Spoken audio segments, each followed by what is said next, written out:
തങ്ങളെ കാണണമെന്ന് ആഗ്രഹമുള്ളവർ പ്രത്യേകമായ ഒരു സ്വലാത്ത് മഹാനായ ഇമാം അബൂ ദാവൂദ് റഹ്മഹുല്ലാ അവരുടെ ഹദീസ് ഗ്രന്ഥത്തിൽ ഉദ്ധരിച്ചൊരു സ്വലാത്തുണ്ട്. ആ സ്വലാത്ത് മുജറബുൻ അനുഭവ സാക്ഷ്യമാണ്. ആ സ്വലാത്ത് വർദ്ധിപ്പിക്കുന്ന ആളുകൾക്ക് ഹബീബിനെ കാണാൻ കഴിയുമത്രേ. ആ സ്വലാത്താണ് പറയാൻ പോകുന്നത്. ഖാല സല്ലല്ലാഹു അലൈഹി വസല്ലം, അല്ലാഹുവിന്റെ റസൂൽ പറയുന്നു, മൻ സർറ, ആർക്കെങ്കിലും ആഗ്രഹമുണ്ടെങ്കിൽ, അൻ യക്താല ബിൽ മിക്യാലിൽ ഔഫാ ഇദാ സ്വല്ലാ അലൈനാ അഹ്ലൽ ബൈത്ത്, ഞങ്ങൾ നബി കുടുംബത്തിന് സ്വലാത്ത് ചൊല്ലുമ്പോൾ അതിന്റെ പരിപൂർണമായ അളവ് ആർക്കെങ്കിലും ലഭിക്കണമെന്ന് ആഗ്രഹമുണ്ടെങ്കിൽ ഫൽയഖുൽ, അവർ ചൊല്ലേണ്ടത് ഇങ്ങനെയാണ്.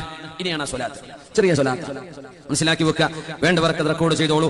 അല്ലാഹുമ്മ സ്വല്ലി അലാ മുഹമ്മദിൻ അന്നബിയ്യി വഅസ്വാജിഹി ഉമ്മഹാതിൽ മുഅ്മിനീന വദുർരിയ്യതിഹി വഅഹ്ലി ബൈതിഹി കമാ സ്വല്ലൈത അലാ ആലി ഇബ്രാഹീമ ഇന്നക ഹമീദും മജീദ്. ഒന്ന് ചൊല്ലിക്കോളൂ. അല്ലാഹുമ്മ സ്വല്ലി അലാ മുഹമ്മദിൻ